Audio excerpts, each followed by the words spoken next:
નમસ્તે વિદ્યાર્થી મિત્રો, હું વિશાલ સર આપ સૌનું ઓનલાઈન ક્લાસમાં હાર્દિક સ્વાગત કરું છું. આપણે સ્વાધ્યાય 3.2 એમાં આજે પ્રશ્ન નંબર 2 સમજીશું. સુરેખ સમીકરણ યુગ્મ એટલે 2, એને બેકી સંખ્યા, એને સમીકરણ યુગ્મ કહેવાય. તો આ પહેલું સમીકરણ છે અને આ બીજું સમીકરણ છે, એટલે આ યુગ્મ થયું. યુગ્મથી બનતી રેખાઓ એક બિંદુમાં છેદે છે કે સમાંતર છે અથવા સંપાતી છે તે નક્કી કરો. 3 વસ્તુ નક્કી કરવાની કીધી. રેખાઓ એક બિંદુમાં છેદે છે, સમાંતર છે કે સંપાતી છે. હવે આ એક સમીકરણ છે એ એક રેખાનું પ્રતિનિધિત્વ કરે છે. આ બીજું સમીકરણ એ બીજી રેખાનું પ્રતિનિધિત્વ કરે છે. તો આપણે હવે આમાંથી નક્કી કરવાનું છે કે આ 2 રેખાઓ કેવી છે, આ 3માંથી કેવી છે. તો આપણને એ કેવી રીતે ખબર પડે કે એક બિંદુમાં છેદે છે, સમાંતર છે કે સંપાતી છે? તો ચલો હું પહેલાં તમને એની સમજ આપું. જો તમને બધાને ખ્યાલ છે, સુરેખ સમીકરણ છે એનું સ્વરૂપ ax + by + c = 0 આ સ્વરૂપનું છે. એટલે કે આપણને સુરેખ સમીકરણ કોઈ પણ આપ્યું હોય 2x 3y + 5 = 0, તો આમાં xનો સહગુણક છે એને a કહેવાય, એટલે અહીંયા એની કિંમત 2 છે.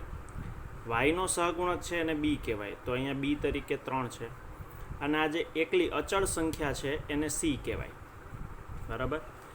તો સમીકરણ 2 છે એટલે પહેલું સમીકરણ છે એની કિંમત હોય તો એને a1 કહેવાનો, અને બીજું સમીકરણ હોય એની કિંમત હોય તો એને a2 કહેવાનો. બરાબર? હું તમને ઉદાહરણ તરીકે જો અહીંયા સમજાવું. આપણને પ્રશ્ન નંબર 2માં પહેલો પ્રશ્ન આપેલો છે, એમાં 2 સમીકરણ છે. તો આપણે હમણાં જ જોયું કે એક્સનો સહગુણક હોય એને a કહેવાય. તો આ પહેલું સમીકરણ છે એના બધાને હું a1, આ b છે તો એને b1, અને આ c છે તો એને c1 કહીશ. આ બીજું સમીકરણ છે એની કિંમતો છે એને 2 નંબર આપવાનો. a છે તો એને a2 કહેવાનો, b છે તો b2 કહેવાનો, અને આ cની કિંમત છે તો એને c2 કહેવાનો. બરાબર? તો આપણે બંને સમીકરણ છે એના a1 અને a2 એનો ગુણોત્તર લેવાનો, અને b1 અને b2નો ગુણોત્તર લેવાનો. આ બંનેનો જવાબ સરખો નથી. જો ઊભો લીટો કરેલો છે, સરખો ન હોય તો આ રેખા એક બિંદુમાં છેદે છે એવું કહેવાય. પછી a1 a2 અને b1 b2 એનો જવાબ સરખો હોય, પણ c1 c2 એનો જવાબ સરખો ન હોય, એટલે કે સરખો નથી, તો રેખાઓ સમાંતર હોય, એકબીજાને છેદે નહીં. અને 3નો જવાબ સરખો હોય તો રેખાઓ સંપાતી છે એવું કહેવાય. એટલે તમારે આ જે મેં વસ્તુ તમને લખીને આપી છે એ તમારે પાકા ચોપડામાં પહેલાં આ સ્વાધ્યાય શરૂ થાય એ પહેલાં આ લખી દેવાનું છે, અને એના ઉપરથી આ દાખલો થશે. તો ચલો આપણે દાખલો ગણવાની શરૂઆત કરીએ, અને આવી રીતે ગુણોત્તર લઈશું ત્યારે આપણને ખબર પડશે કે રેખા એક બિંદુમાં છેદે છે, સમાંતર છે કે સંપાતી છે. તો ચલો, પહેલી રકમમાં 2 સમીકરણ આપેલા છે. તમારે ધ્યાન એ રાખવાનું છે કે સમીકરણમાં x, y અને અચળ પદ બધું એક જ તરફ હોવું જોઈએ. એક પણ પદ બરાબરની પહેલી તરફ ન હોવું જોઈએ, બધું આ બાજુ હોવું જોઈએ. તો બંને સમીકરણ બરાબર આપેલા છે. ચલો હું આમાંથી કિંમત લખું છું. xનો સહગુણક હોય એને a1 કહેવાય, a1ની કિંમત 5 છે. yના સહગુણકને b1 કહીશું, -4 આ નિશાની ધ્યાનમાં લેવાની, અને આ અચળ પદ છે એને c1 કહીશું, 8 આપેલો છે. એવી રીતે આમાંથી a2ની કિંમત 7 છે, તમે જુઓ.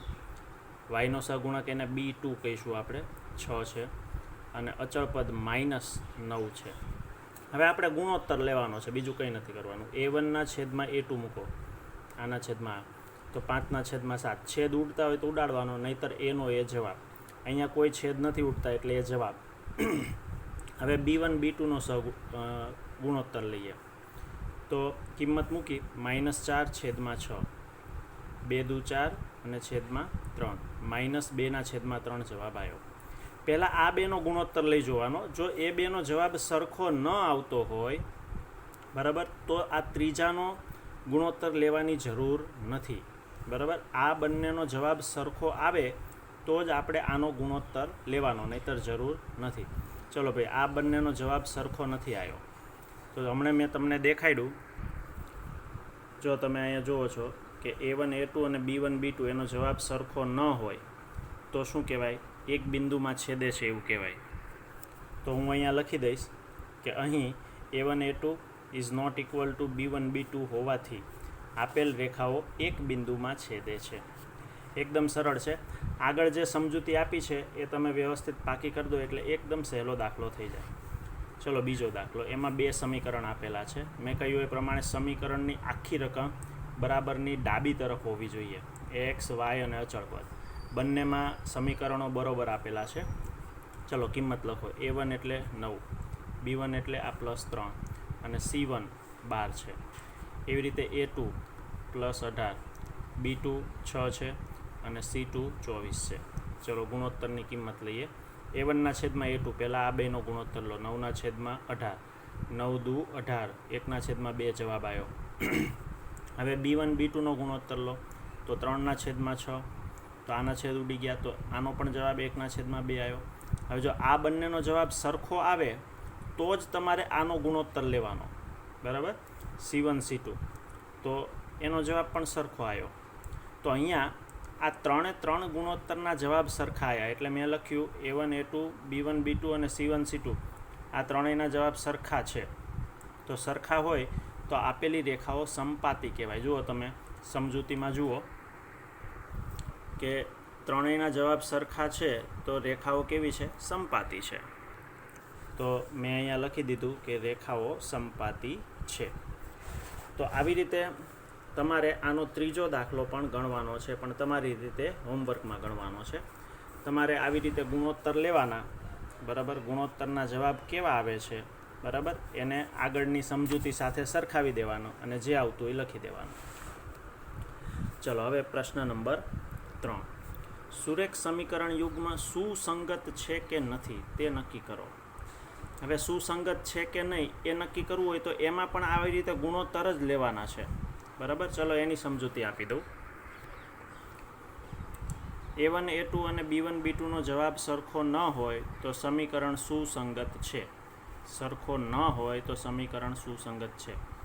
આ બેનો જવાબ સરખો આવે તો સમીકરણ સુસંગત નથી. બરાબર. અને 3નો જવાબ સરખો આવે, પહેલાંનો, બીજાનો અને ત્રીજાનો, ત્રણેયનો સરખો આવે તો સુસંગત અને અવલંબી છે. એટલે કે બે પરિસ્થિતિમાં સમીકરણ સુસંગત છે. એક પહેલી પરિસ્થિતિ કે આ બેનો જવાબ સરખો ન આવે અને એક ત્રીજી પરિસ્થિતિ 3નો જવાબ સરખો આવે, તો એવી પરિસ્થિતિમાં સમીકરણ સુસંગત છે.